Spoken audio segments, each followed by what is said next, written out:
Narazer Podcast Season 6 masuk ke episode ke-6 ya. Eh, dan yang ingin gua bahas di episode kali ini masih seputar hasil traveling gua ke Jepang. Tapi dalam hal gua mau mencoba meng-highlight atau menyorotinya dari sudut pandang diaspora gitu ya. Apa sih maksudnya diaspora? Ya inilah kita kita orang lokal atau misalkan gua orang Indonesia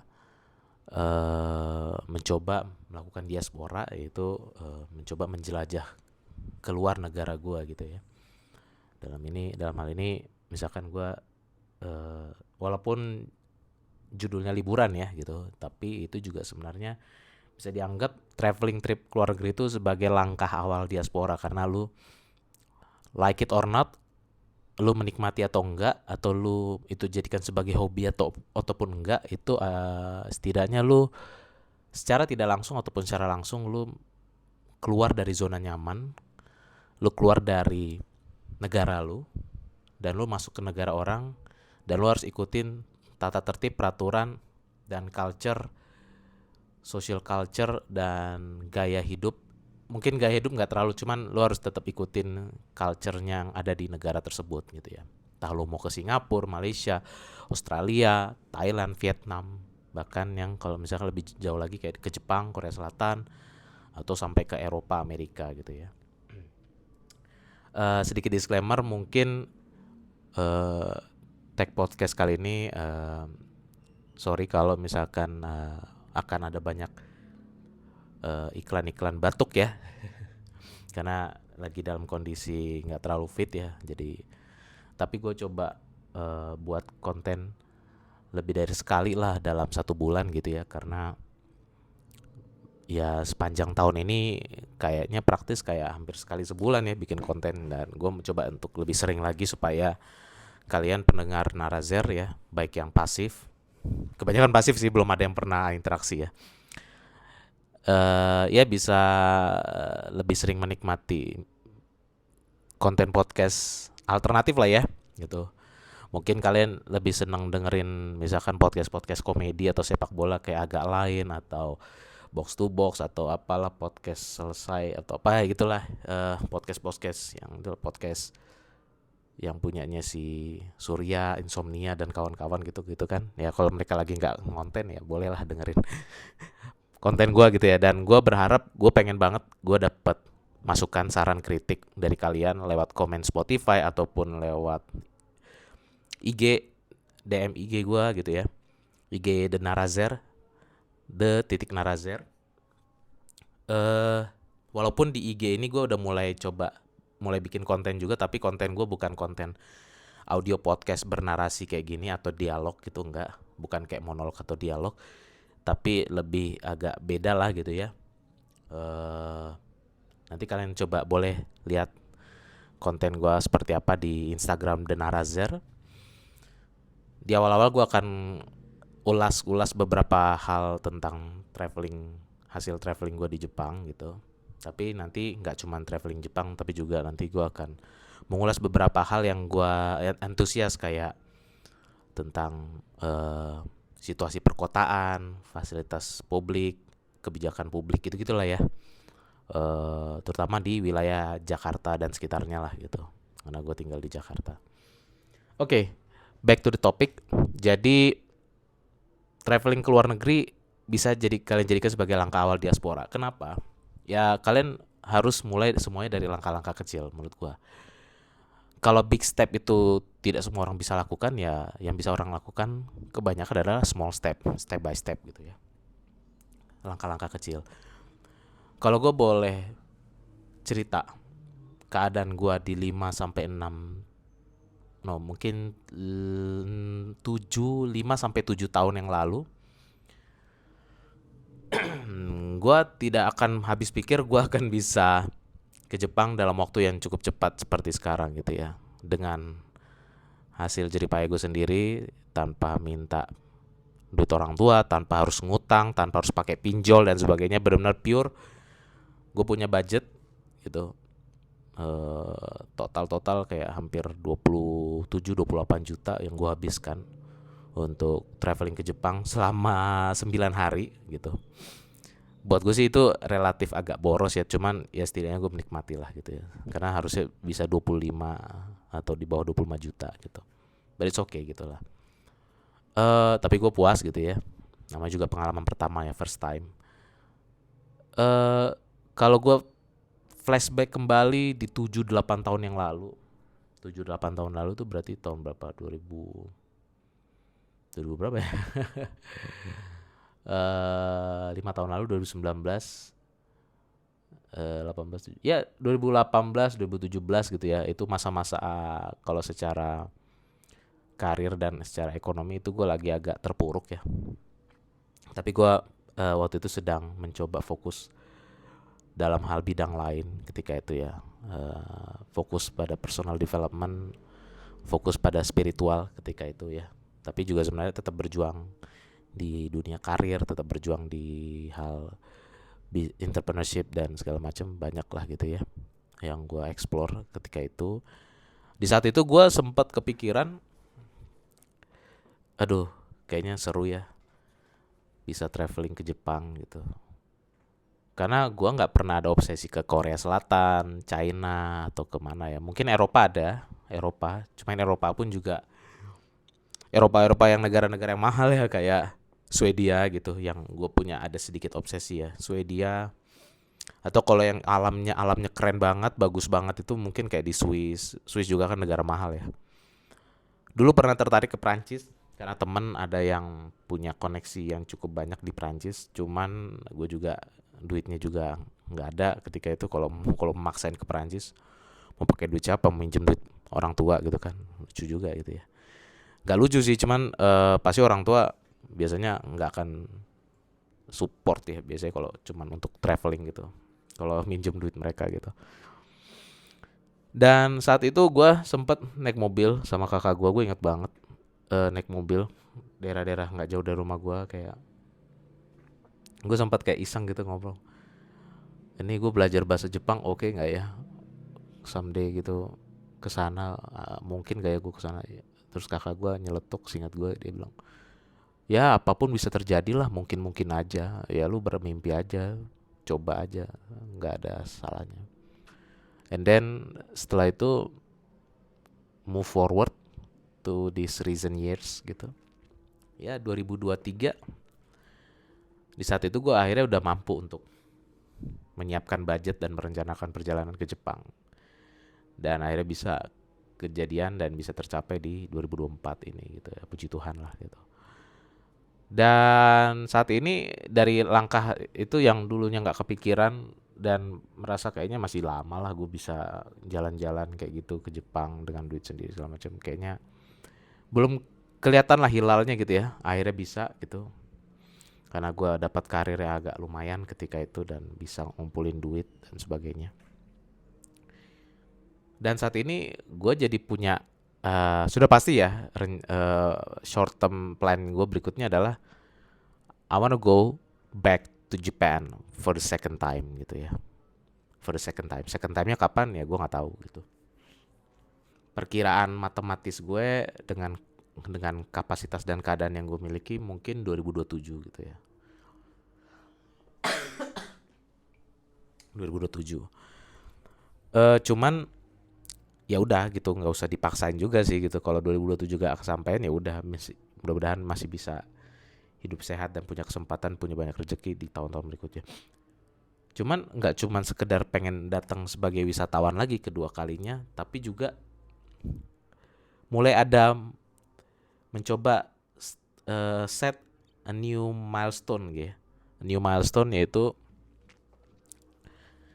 kayaknya bukan sesuatu yang mustahil nih kalau gue cari kerja di sana gitu ya. Cari kerja di Jepang. Meskipun di sana tidak banyak pekerjaan-pekerjaan, terutama pekerjaan-pekerjaan kayak digital IT gitu, yang nggak mengharuskan lu fasih berbahasa Jepang gitu. Tapi gue merasa ya I think this is the right time, right moment I start to learn Nihongo gitu ya. more serious gitu.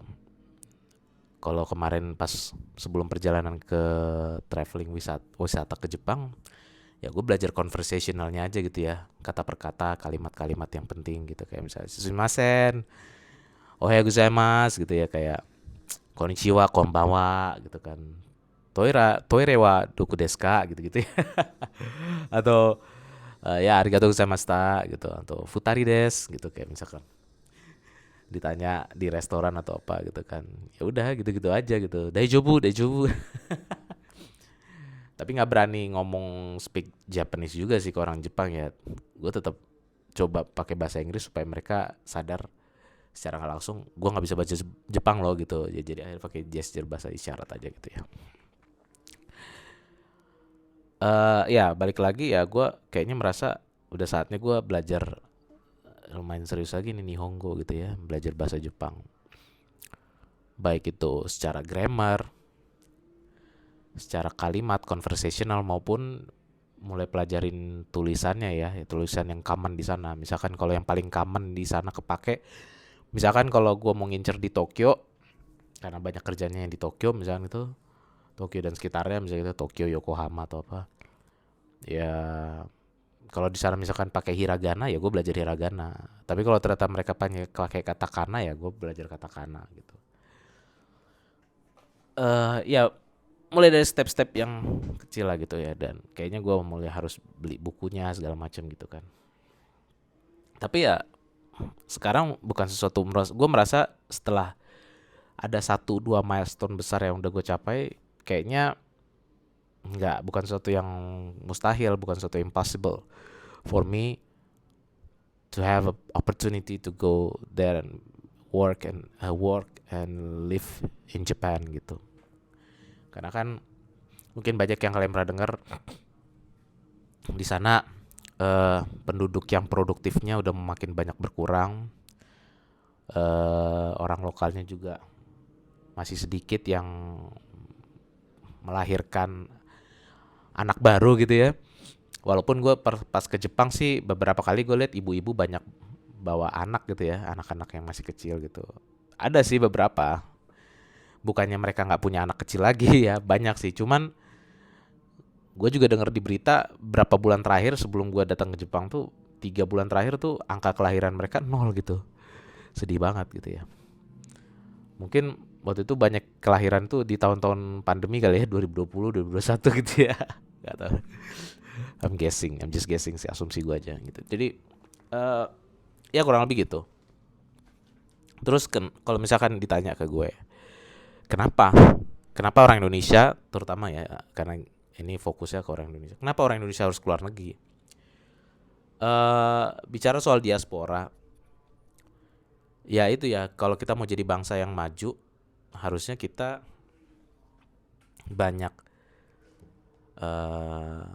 ya banyak explore lagi gitu ya, melihat langsung, menyaksikan langsung bagaimana negara maju itu, negara-negara itu bisa bekerja profesional, bisa hidup dengan baik, hidup bersih, rapi gitu. Dan kita banyak belajar lah di sana gitu, tata tertib, supaya kita nggak jadi orang sembarangan. Dan kalau kita pengen ya, kalau kalian punya, siapapun lah kalian gitu ya, kalian punya kerinduan Indonesia jangan kayak gini-gini terus dong gitu ya. Jangan ya, masa mau terus-terusan warganya ber-IQ 78 sampai 80 kan. Ya mulailah kalian ini gitu kan, mencoba tantangan baru gitu, mengupgrade diri kalian gitu ya. Kalau kalian belum sanggup keluar negeri ya udah nggak apa-apa gitu. Tapi setidaknya kalian udah punya impian lah gitu. Kalian udah punya impian, kalian udah punya tujuan. Someday I will go to this and that gitu. Gitu kan. Apa namanya? Membuka mata kalian lah gitu. Membuka mata kalian. Dan sekarang gue coba apa ya? Gue coba buka beberapa artikel tentang jumlah orang Indonesia yang bepergian ke luar negeri. Artikel-artikel tahun 2022, 2023 sampai 2024 gitu ya. Ini gue bicara wisatawannya dulu ya. Kalau jumlah pekerjanya nanti kita akan bicara lagi. Misalkan nih gue buka di sindonews.com. Ini 2022 ya. 2022 bulan Juni. Jumlah orang Indonesia bepergian ke luar negeri naik 55%. Membebaskan karantina bagi pelaku perjalanan luar negeri. Waktu itu kan masih era-era Covid ya. Pada BPS, Badan Pusat Statistik, mencatat penumpang angkutan udara domestik yang diberangkatkan pada April 2022 sebanyak 3,8 juta, turun 4,53% dibanding Maret 2022. Sementara jumlah penumpang tujuan luar negeri internasional naik 55,77% menjadi sejumlah jiwanya ada 292.700 jiwa. Lu bayangin, ya ini sih nggak ini ya, nggak apple to apple, tapi dari 270 juta lebih manusia Indonesia gitu yang mampu keluar negeri itu di tahun 2022 cuman 292.700. Cuman berapa anjir, nggak ada 1%-nya sekalipun ya, 0, sekian persen ya gitu. Dia menjelaskan jumlah penumpang internasional terbesar terdapat di Bandara Soekarno-Hatta, sebesar 226.577 dari total penumpang keluar negeri. Diikuti Ngurah Rai Denpasar. Dan ini juga kebanyakan kayaknya nggak jauh-jauh dari Asia Tenggara ya. Biasanya Malaysia, Singapura, atau Arab Saudi. Kalau Arab Saudi kan jatuhnya umroh ya. Kadang gue sorry ya, untuk konteks diaspora yang gue maksud ini, mungkin kalau umroh atau naik haji gue nggak bisa bilang itu diaspora, karena itu tujuannya buat spiritual ya, keagamaan, nggak bisa gitu ya. Kayaknya gue harus take out, exclude kan dari statistik ini, meskipun secara de facto ya itu mereka juga tetap keluar negeri gitu ya. Misalkan gue pindah ke artikel berikutnya, artikel Juli 2024, jumlah warga RI berlibur ke luar negeri naik 5,63% pada bulan Mei 2024. BPS mencatat jumlah warga Indonesia yang berlibur ke luar negeri pada Mei 2024 naik 5,63% secara tahunan year on year jika dibandingkan di Mei 2023. Oke lah, 2024 kan udah stabil ya, nggak ada pandemi, nggak ada apa, jadi aman gitu ya. 2023 kan masih peralihan ya. Deputi Bidang Statistik Produksi BPS M. Habibullah menyampaikan perjalanan wisatawan nasional pada Mei 2024 turun dibandingkan April 2024 disebabkan karena menurunnya jumlah jemaat umroh lantaran dimulainya musim haji. Oke, ya ini yang gue bilang tadi, kalau Arab Saudi kayaknya yang haji atau umroh gue nggak bisa exclude ya, sorry guys. Mungkin yang kalau ke Singapura, Malaysia masih bisa gue hitung ya, walaupun misalkan mereka untuk kalau ada yang ke Penang untuk berobat gitu ya masih bisa gue bilang tuh sebagai inilah ya, diaspora lah dikit ya, walaupun tipis, walaupun itu jatuhnya medical tourism. BPS mencatat terdapat sebanyak 626.668 perjalanan wisnas wisatawan nasional pada Mei 2024 atau turun 17,14% dibanding April 2024. Sementara itu secara year on year, ini artikel ekonomi bisnis ya, ekonomi.bisnis.com.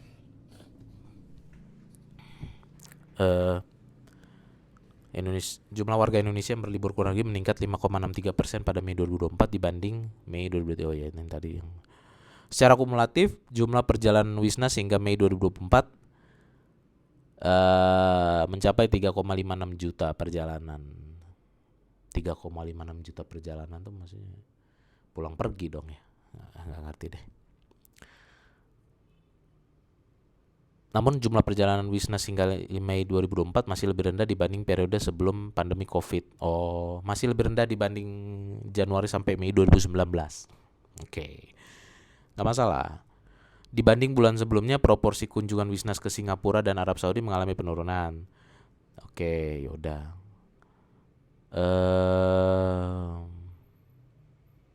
Oke, yaudah sih. Ya, gue coba pindah ke artikel berikutnya. Gue sih ada ini ya, ada beberapa dokumen BPS yang gue coba ini. Misalkan statistik kunjungan wisatawan mancanegara 2023. dari BPS ya, Badan Pusat Statistik Indonesia. Mau coba bacain.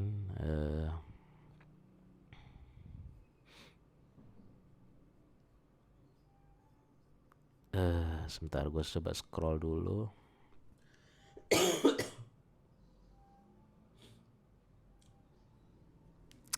Gue coba baca summary-nya, eksekutif summary-nya. Wisman yang berkunjung ke Indonesia Wisman yang berkunjung. Ini kalau Wisman wisata mancanegaranya ya. Ini mah yang dari luar negeri ke Indonesia ya. Jangan yang ini berarti.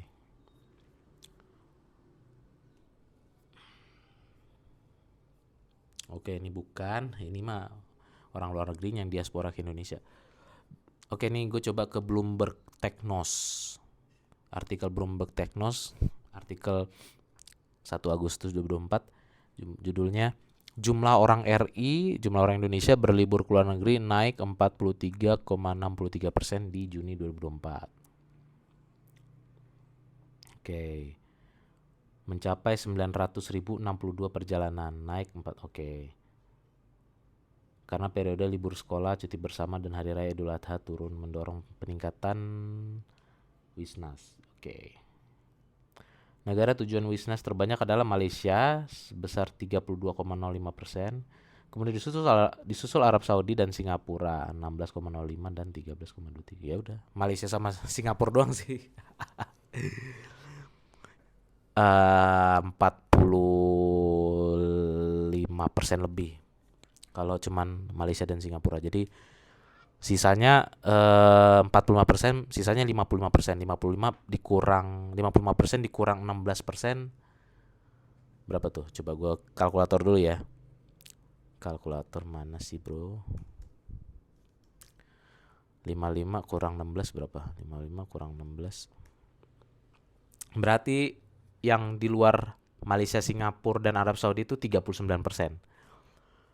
perjalanan wisatawan Indonesia. Gitu. Ya, 39% tuh mungkin ya ke Thailand, Vietnam ya kan, Australia, Korea dan Jepang dan Eropa, kawan-kawan lah gitu ya. Pasti Eropa, Amerika sih dikit ya. Mungkin banyak ke Korea Selatan, Thailand gitu ya.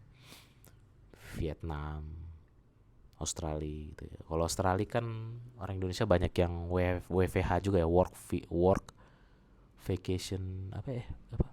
Work holiday vacation. Work holiday visa. Work holiday visa.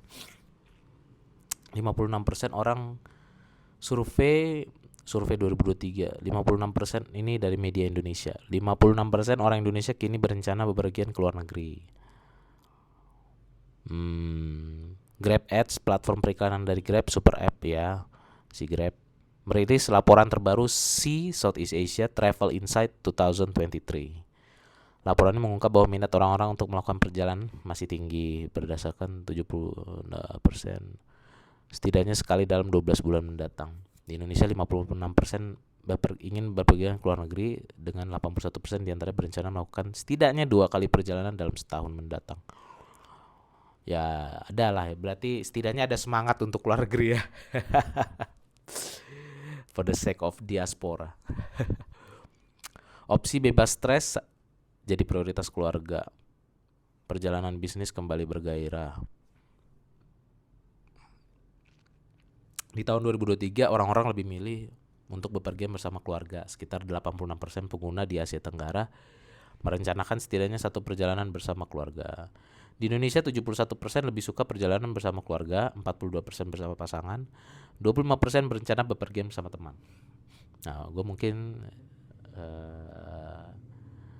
kalau secara statistik gue termasuk kelompok 25% ya. Pengennya bepergiannya sama teman. Traveler ingin menghindari ketidakpastian. Oke, ini kan 2023 masih peralihan ya, masih transisi dari pandemi, lockdown, PPKM dan sebagainya ke arah yang lebih stabil kan di dunia ya. Oke, paling gitu-gitu doang. Gue coba ke artikel travelingbusiness.com. Survei ini ini 2015, enggak udah enggak valid lah kalau 2015.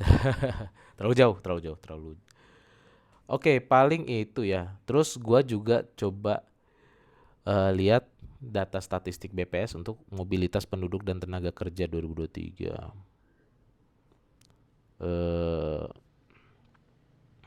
Ya nanti gue coba baca lagi, mungkin kalau sesinya kurang cukup untuk di episode ini ya gue coba, ya kalau gue niat gue coba bahas ini untuk sesi khusus ya, atau episode khusus. Statistik mobilitas publikasi PT kereta komuter lain. Oh ini mah mungkin domestik ya, jangan-jangan. Ini data.goodstats.id. Judulnya, kenapa orang Indonesia memilih bekerja di luar negeri? Standar gaji yang tinggi menjadi alasan utama orang Indonesia mempertimbangkan negara tujuan untuk bekerja di luar negeri. Nah, ya.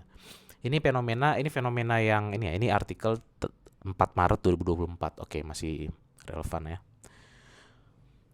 Ya itu, bahkan nggak cuman ini ya, TKI. Sekarang kan zamannya TKI udah nggak kerja di Arab Saudi, Malaysia atau Singapura. Singapura gua nggak tahu, atau Hong Kong gitu ya. Masih ada, cuman sekarang yang growing itu justru TKI yang kerja di Jepang ya. Makanya banyak LPK di Indonesia yang mengorbitkan warga lokal, entah itu misalkan di Jawa, Sumatera, atau di Jakarta, Jabodetabek bahkan gitu ya. Banyak LPK yang memberangkatkan, melatih, mentraining dan memberangkatkan mereka bekerja di Jepang. Dan itu juga bukan berlaku di LPK di Indonesia, ada juga LPK yang di Vietnam ya, jadi pekerja-pekerja Vietnam. Dan mereka kebanyakan blue collar ya, blue collar worker gitu, pekerja-pekerja kayak jadi peternak, atau pekerja di pabrik, atau jadi pekerja di pertanian, atau jadi waitress di restoran. Dan itu bahkan gue melihat langsung ya, ada waitress di cafe di Nagoya Station. Gue lupa nama kafenya apa. Kafenya itu franchise sih gitu. Kafenya bagus, enak, Harama. Gue lihat ada cewek, mukanya tuh Indonesia banget, mukanya orang Indonesia banget. Jadi gue coba mengira-ngira nih kayaknya antara orang Indonesia atau orang Filipin lah ini ya, yang mukanya kayak dia gitu. Tapi gue kayak yakin ini kayaknya Indonesia deh gitu ya. Jadi waktu dia datangin gue pakai bahasa Jepang gitu, terus gue bilang, eigo menu gitu, can I get eigo menu. Eigo itu kan bahasa orang Jepang bilang Inggris, bahasa Inggris tuh eigo ya gitu. Oh yes of course gitu, bahasa Inggrisnya lancar gitu. Dan ini cewek bahasa Inggrisnya lancar gitu, ramah gitu segala macam. Tapi masih banyak orang Jepang juga, cuman ya itu, gue yakin dia, asumsi gue sih dia hasil dari binaan LPK juga sih, hasil binaan dari LPK. Gue nggak tahu LPK mana ya, belum tentu Indonesia juga, tapi probabilitasnya bisa Indonesia kalau gue ngeliat dari raut wajah mukanya gitu ya, atau Filipin. Tapi kalau Vietnam nggak, gue nggak yakin sih, bukan orang Vietnam sih, antara Indonesia atau Filipin lah yang mukanya kayak dia gitu ya. Oke, ini gue coba balik ke Good Stats. Alasan orang Indonesia memilih bekerja di luar negeri, 40% ya, ini kayak 40%. 40% standar gaji besar, 31% kondisi negara relatif aman, 27% lapangan kerja luas, 21% jenjang karir bagus. Ini apa nih? San apaan San? Kepotong ya. 17% terkesan dengan suasana negara kayaknya nih. Oh iya, terkesan dengan suasana negara. 15% bahasa yang tidak terlalu rumit. 9% alasan lainnya. Nah gitu ya. Mungkin menurut gua, Australia dan Jepang itu adalah faktor yang paling utama tuh, mungkin di mereka tuh Jepang tuh kondisi negara relatif aman ya. Kalau jenjang karir bagus, not really ya, relatif. Standar gaji besar ya, mungkin Jepang relatif besar dibanding kalau lu kerja di Indonesia. Tapi biaya hidupnya juga besar, karena pajaknya juga lumayan. Tapi menurut gue yang standar gaji besar itu tapi biayanya biasa aja, itu mungkin kalau lu kerja di Australia kali ya. Yang gue pernah denger sih ya, Australia dan mana, Eropa kali ya. Eropa juga kan udah banyak mengundang negara-negara kayak Indonesia untuk datang untuk bekerja di sana, tinggal di sana, dan bahkan dikasih insentif banyak hal gitu ya, digratisin lah, punya rumah atau apa, tapi dengan syarat-syarat tertentu ya, ada udang di balik batunya juga. Cuman setidaknya mereka membuka peluang itu ya. Kalau kalian ngikutin siapa namanya ya, gue lupa tuh, influencer juga orang, ya dia termasuk tuh sukses lah di luar negeri ya, kayak orang Chinese gitu, Cindo lah, orang-orang Cindo. Dia asalnya dari Surabaya tapi udah lama kerja di Jerman. Dulu kuliah di Jerman, terus kerja di Jerman, terus pindah ke Amerika, kerja di Amerika. Terakhir dia kerja jadi manajer di Adidas ya. Tapi Adidas yang Amerika. Eh Dia tuh sekarang bikin sistem aplikasi namanya Budal ya, buat yang cari peluang kerja di luar negeri. Namanya siapa sih, Irwan Prasetyo ya, gue lupa lah, pokoknya itulah, kayaknya Irwan apa gitu. Itu dia termasuk inilah ya, kayak advokasi untuk orang, untuk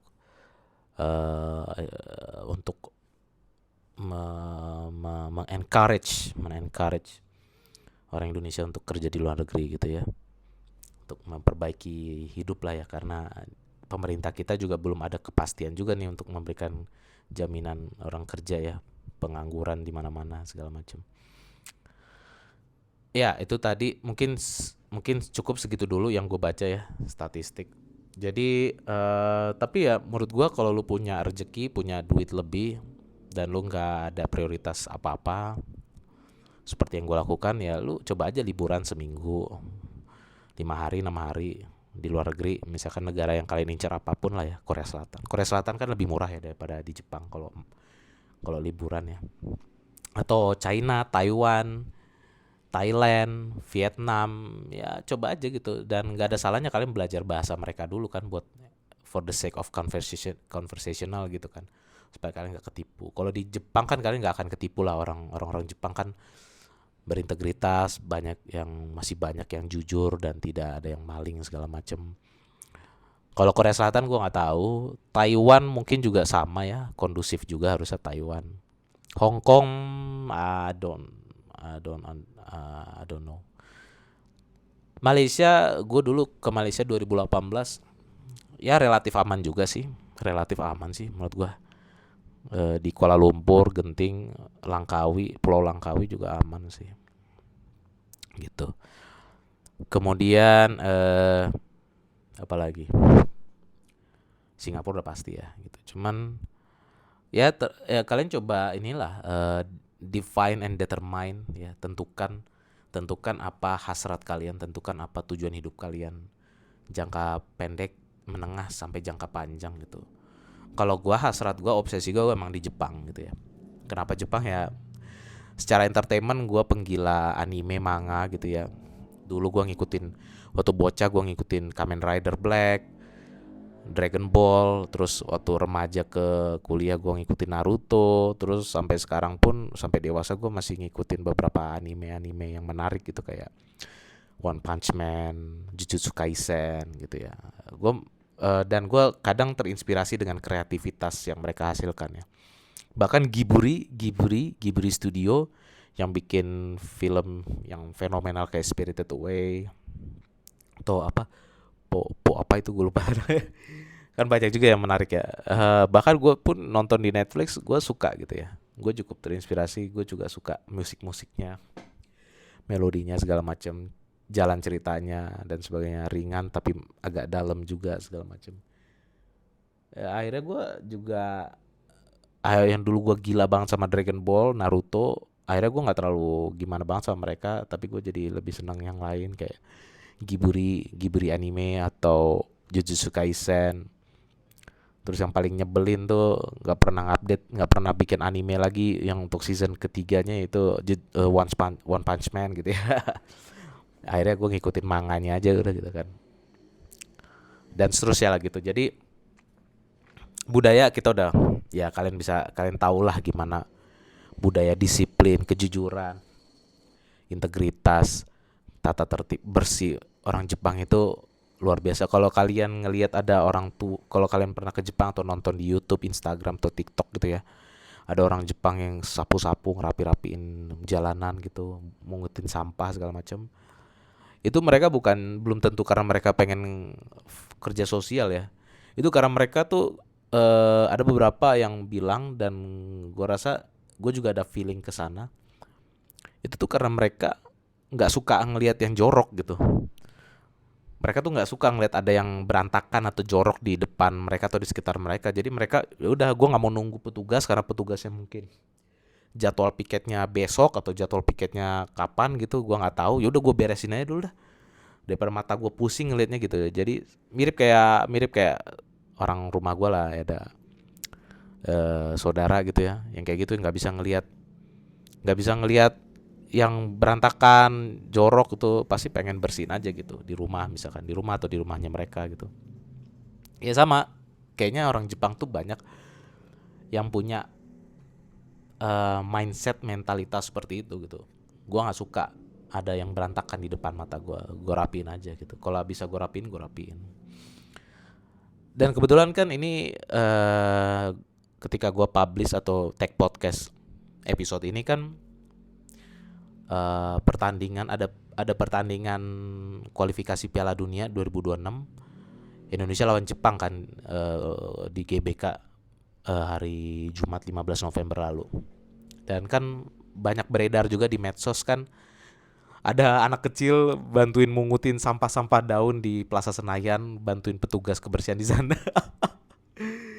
Terus juga udah pasti yang supporter-supporter Jepang yang ke stadion GBK yang nonton juga Indonesia lawan Jepang.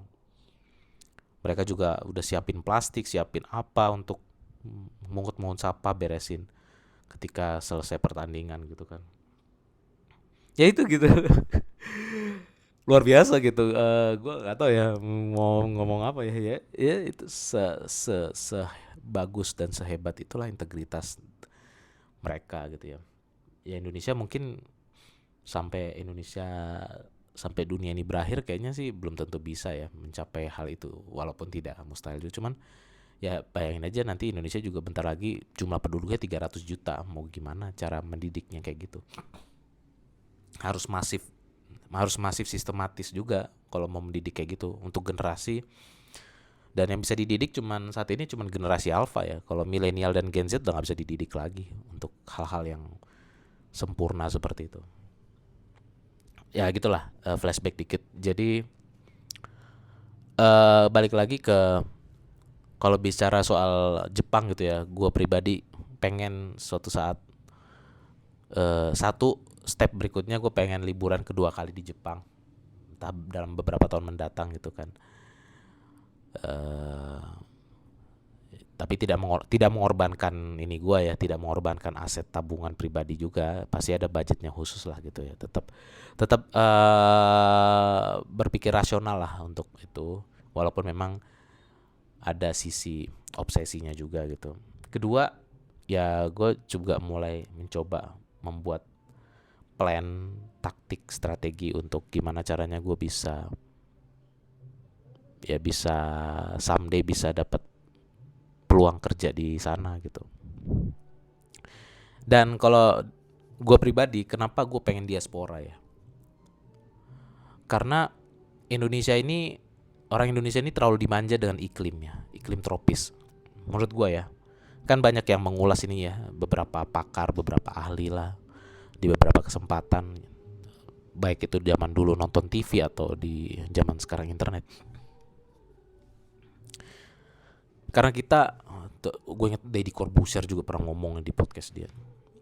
Kita ini karena tropis, kita suhunya hangat, panas, ya sejuk kalau lagi musim hujan gitu, atau dinginnya kalau di daerah-daerah dataran tinggi aja gitu, pegunungan, kayak kalau kalian ke Karo atau ke Malang, Batu, atau ke Dieng, Wonosobo gitu ya, dingin-dinginnya cuma di situ doang, atau ke inilah, ke puncak Cipanas gitu.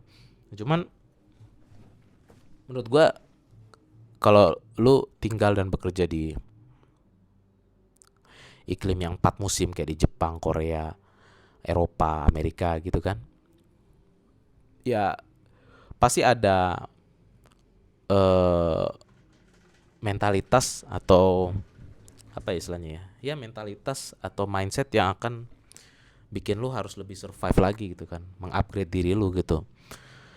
Kalau musim panas lu harus melakukan apa, lu harus mempersiapkan apa sebelum musim panas. Kalau pas musim gugur apa yang harus dipersiapkan, apa yang harus diatur, pakai baju apa segala macam. Terus ketika musim dingin, sangat dingin sampai 0 derajat, minus derajat gitu, apa yang harus kalian lakukan di negara itu. Karena nggak kuat juga gitu ya. Baru musim semi yang baru di musim semi yang lumayan enak gitu ya. Mungkin yang agak enak musim gugur dan musim semi lah gitu ya. Karena kalau musim panas tuh panasnya kebangetan juga kalau di sana kan, mau itu di Jepang atau mau di mana lah gitu ya, di Amerika atau di mana gitu kan, musim panasnya bahkan lebih panas daripada di Indonesia gitu. Suhunya dan sebagainya, nggak apa kelembapannya dan sebagainya, nggak lembab atau apalah, kering banget dan sebagainya. Jadi makanya kenapa ketika ya gue rencana liburan ke Jepang, gue milih nggak musim panas gitu, gue coba milih musim yang lebih dingin, musim gugur gitu ya. Cuman sayangnya Oktober akhir itu musim gugurnya belum maksimal ya, belum maksimal, baru maksimal di sekarang di pertengahan November puncak-puncaknya. Jadi sekarang lebih dingin lagi daripada waktu gue kesana gitu ya. Tapi ya gue udah ngerasain juga gitu ya, ngerasain dingin di sana lumayan menggigil ketika angin kenceng. Terutama ketika lagi turun dari kereta Shinkansen jam 11 malam itu gue menggigil banget ya, anginnya kenceng banget.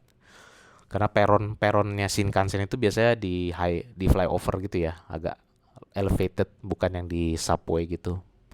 Biasanya mereka di elevated gitu, bukan yang di subway. Jadi mau itu yang di Kyoto, Nagoya atau di Tokyo gitu. Jadi ya ngerasain anginnya kenceng gitu ya. Aduh, gila gila gila gila gila. Menggigil banget ya. Tapi biasanya tuh benar-benar dingin banget jam 11 ke atas ya. Gue juga pernah ngerasain pas ke Kyoto. Pas nyari makan malam di Kyoto, mau ke Pontocho gitu ya. Nyari makan malam, gue nggak pakai jaket, keluar dari hotel menuju halte bus itu gue nggak pakai jaket, dan alhasil gue kedinginan juga tangan gue gitu ya. Tangan gue kedinginan, muka gue agak kedinginan. Mungkin kalau muka masih bisa gue tahan, tangan gue yang agak kedinginan, jadi ya udah gitu. Walaupun gue pakai baju lengan pendek yang agak hangat gitu, tapi tetap aja kedinginan. Nah kayak gitulah. Jadi gue merasa gue nggak mau manjain badan gue dengan iklim yang terlalu nyaman kayak di Indonesia gitu ya. Apalagi kalau lu generasi-generasi yang jauh lebih muda gitu ya, Gen Z atau Gen Alpha, yang pengen cita-cita jadi pemain atlet gitu, mau itu pemain bola, pemain basket, atau terutama pemain-pemain bola yang apa, ya apapun lah ya, atlet ya,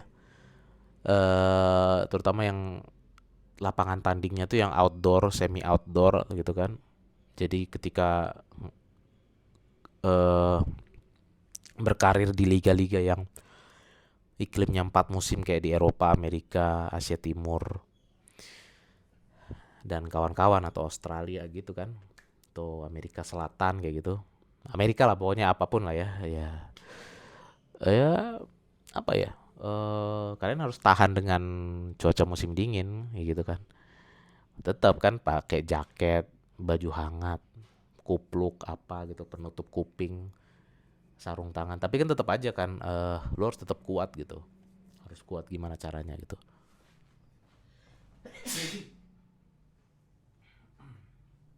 Aduh, ya itu sorry ya, bersin. Jadi kurang lebih itu ya. Jadi yang gue mau coba challenge diri gue adalah climate-nya juga gitu ya, musim dingin. Apalagi kalau lu kerjanya di Hokkaido gitu ya, Sapporo itu dingin banget gitu.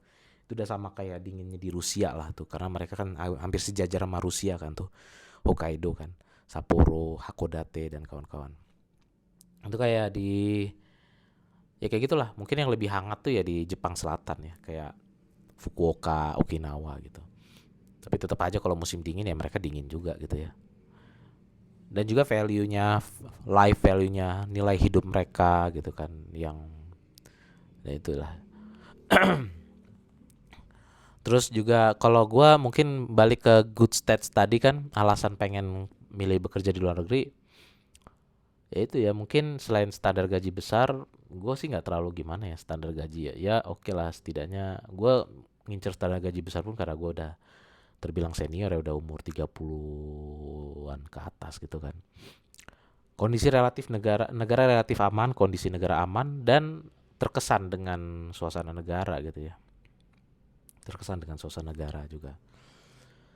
Sehingga karena gue obsesi dengan Jepang, walaupun bahasanya rumit, tulisannya rumit, ya tidak menjadi penghalang untuk gue pengen menguasai Nihongo gitu ya. Karena walaupun bahasa Inggris gue bagus, tapi ya kalau lu pengen kerja di Jepang ya lu harus belajar Nihongo yang bagus gitu.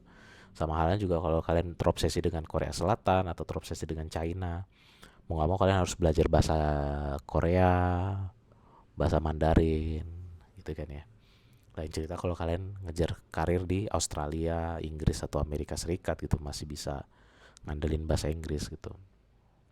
Tapi kalau kalian kerjanya di negara-negara yang native-nya bukan English, ya udah mau nggak mau kalian harus belajar gitu. Atau di Jerman gitu kalian belajar bahasa Jerman gitu ya. Ya kira-kira gitu ya. Jadi dari kesempatan ini gue pengen ngajak juga, eh, kayaknya gimana ya. Cuman ya apa namanya, kalau kalian gak suka juga gak apa-apa juga sih. Cuman gue merasa gue pengen menjadi bagian dari Indonesia diaspora gitu. Oh ya, sedikit cerita juga ketika gue naik taksi di Kyoto dan ketika gue belanja belanja oleh-oleh gitu di Shimokitazawa. Supir taksi di Kyoto sempat ya coba inilah ya, ice breaking gitu, ngajak ngobrol gue. Dia kayak bilang, Amerika, Amerika, Amerika no. Nah, mungkin maksud dia tuh kamu orang Amerika atau bukan gitu ya, Amerika bukan gitu kan. Ya gue bilang, no, I'm from Indonesia. Oh, Indonesia, Indonesia, ya ya, Bali, Bali gitu. No, I'm not from Bali. I'm from capital city, big city Jakarta gitu kan. Oh yes, yes, yes gitu. Terus yang di Shimokitazawa juga nanya gitu, where are you from gitu kan. Ininya apa? Apa istilahnya? Karyawan tokonya gitu ya, karyawan tokonya. Toko beside label ya, kalau kalian tahu toko stiker beside label. Ya mereka lumayan ramah lah ya, kayak ngasih tahu, oh ini tentang ini produknya ya, pokoknya mereka product knowledge lah ya, pinter lah mereka salesnya gitu, rajin lah sales gitu ya. Pas gue akhirnya udah milih beberapa yang mau gue beli, terus gue mau bayar gitu, dia pindah ke kasir, dia nanya lah, where are you from? I'm from Indonesia gitu. Terus dia agak terkejut gitu, wah, you're coming far ya, far kayak father gitu kan, kamu datang jauh banget ya, thank you for visiting Japan gitu, makasih ya udah datang Japan. Ya ya ya yes ya, yes yes yes thank you gitu kan. Nah, jadi sampai dia ngasih bonus stiker gah gitulah, bonus dari dia gitu, karena gue agak ngeborong lah beli banyak stiker gitu. Di Shimokitazawa ya, Shimokitazawa itu ada di daerah kota namanya Setagaya. Setagaya itu masih neighborhoodnya Tokyo. Dia nggak jauh dari Shinjuku lah, gitu. Nggak jauh dari kota Shinjuku. Tapi udah beda kota.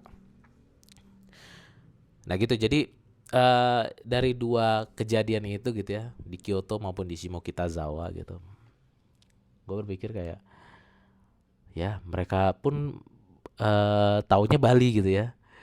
Indonesia tuh Bali gitu ya. Tapi setidaknya ya gitu ya, maksudnya eh tapi banyak juga yang belum tahu Indonesia gitu ya. Ya cuman ya akan sesuatu yang cukup menyenangkan juga sih kalau kalau lu bisa menjadi storyteller lah gitu, menjadi storyteller, menjadi apa istilahnya ya? Ya, evangelis, bukan evangelis ya. Terlalu terlalu dalam, terlalu tinggi. Iya, lu bisa menjadi speaker lah ya, menggaungkan bahwa, hey, ada lo negara namanya Indonesia gitu, dan kalian ya gitu, memperkenalkan lah gitu, dan someday cepat atau lambat mereka juga pasti penasaran Indonesia itu ada apa sih gitu, Indonesia apa sih yang keunggulan Indonesia gitu ya. Disitulah saatnya kalian menjadi ya kayak menjadi apa ya, duta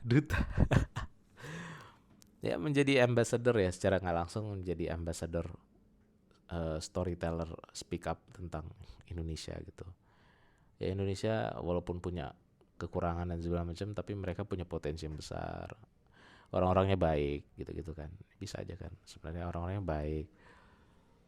Cuman mereka sering jadi apatis dan sering jadi menjadi buruk karena ya pemerintahnya belum profesional gitu. Padahal kalau seandainya pemerintahnya profesional, mereka pun akan jadi orang yang jauh lebih baik daripada sekarang. Itu jadi mungkin ya karena ya itu ya, karena kalau negara Jepang itu mencerdaskan masyarakatnya, sementara di Indonesia kayaknya masih ragu ya. Kita kayaknya yang dicerdaskan cuman kelompok-kelompok tertentu doang, tapi yang sisa berapa ratus jutanya lagi dibiarkan bodoh gitu ya. Sedih sih kadang rasanya, kayak terutama orang-orang yang saudara-saudara kita yang di NTT, NTB, Papua, Maluku, Sulawesi, Kalimantan gitu ya. Mereka sering diabaikan dan tidak difasilitasi untuk menjadi lebih baik dan lebih cerdas dan lebih sejahtera dan lebih sehat gitu ya. Ya gitulah ya, cuman ya gitu. Jadi ya itu it's another story ya, another thing lah. Beda konteks dengan yang diaspora ini. Ya cuman ya itu kalau seandainya masyarakat kita dicerdaskan segala macam, yang bisa berdiaspora dan keluar negeri itu pasti akan lebih banyak lagi gitu ya. Mungkin kayaknya cuma hitungan berapa juta doang, gak nyampe 10 juta yang keluar negeri, dan ini karena uangnya gak cukup, kita juga currency rupiahnya lemah terhadap currency mata uang negara lain ya, itu juga akibatnya ya. Tapi juga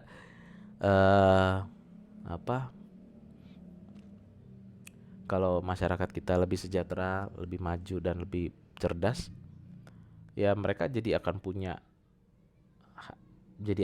cita-cita ingin berdiaspora juga seperti yang gua rasakan saat ini gitu ya. Itu sih. Kalau misalkan dia merasa ini kayaknya gua nggak punya kesempatan untuk berkembang nih di daerah gua, misalkan dia orang Sulawesi, orang Maluku, atau orang Papua, atau orang NTT gitu kan. Terus dia lompat dulu ke Jakarta, lompat dulu ke sini, cuman dia pelajarin lagi di internet segala macam, dia dapat kesempatan, dia perbaikin gizi dan segala macam, dan dia akhirnya cerdas dan segala macam, dan dia punya kesempatan, dia mulai coba set goal dia, someday I wanna go abroad to foreign country to work there, live there gitu kan. Akhirnya bisa gitu, dan ya tinggal ini aja, tekun untuk menjalani step by step itu ya, each small steps gitu. Oke, gitu aja sih untuk saat ini yang bisa gue share soal ini ya, ketika lo berhasil ke travel ke luar negeri, mengeksplor negeri orang, dan lo mencoba mencari hal-hal yang baik di sana, dan lo mencari opportunity, mencari kesempatan, dan berusaha keras untuk ya bisa mengupgrade ekonomi, mengupgrade kemampuan, sehingga lo bisa berkesempatan untuk bisa kerja dan tinggal di sana dalam kurun waktu tertentu gitu kan. Selain tadi yang pekerja-pekerja di LPK itu kan banyak juga ya, kalau kalian ngikutin podcast Night in Tokyo, gue lupa nama hostnya siapa, itu kan dia juga jadi pekerja di sana ya, gue nggak tahu kerja di apa di sana. Banyak juga orang Indonesia yang kerja di sana, teman, masih bisa dihitung pakai jari lah ya, atau mungkin kalau dihitung-hitung asumsi yang pekerja orang Indonesia yang tinggal dan kerja di sana mungkin cuman ribuan orang gitu ya, kalau dihitung seluruh Jepang itu ribuan atau mungkin puluhan ribu maksimal gitu ya. Di Amerika mungkin ada berapa puluh ribu atau berapa ratus ribu, di Eropa ada berapa gitu kan. Tapi kalau spesifik Jepang kayaknya itu ya. Kayak terus ya siapa yang konten kreator komedian tuh Ilukinati, dia kan juga punya circle teman-temannya juga. Lucky ya namanya Lucky, tapi konten IG dia namanya akunnya namanya Ilukinati. Nah, dia juga kan dia juga udah menetap di sana, apalagi dia meminang perempuan Jepang jadi istri dia gitu. Eh, dia juga udah kayaknya udah lumayan settle di sana gitu ya, di Tokyo kayaknya dia. Dan dia juga punya teman-teman juga di sana dia, orang-orang Indonesia juga gitu, kayak ada 5 orang gitulah kalau gue lihat di kontennya. Dan ya itu mulai banyak tapi ya belum banyak-banyak amat kalau kita bandingkan dengan jumlah penduduk kita yang 270 juta lebih, atau mungkin sekarang udah menyentuh angka 280 juta mungkin ya. Nah, ya gitu. Oke, that's it for this episode season 6. Nantikan episode berikutnya. Thank you for listening my podcast.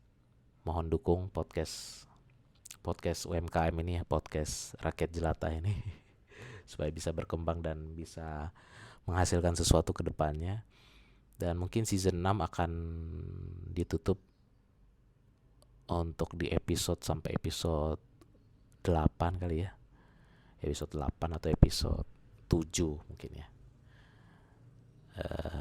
Pas masuk bulan Desember atau Januari mungkin akan ya season berikutnya.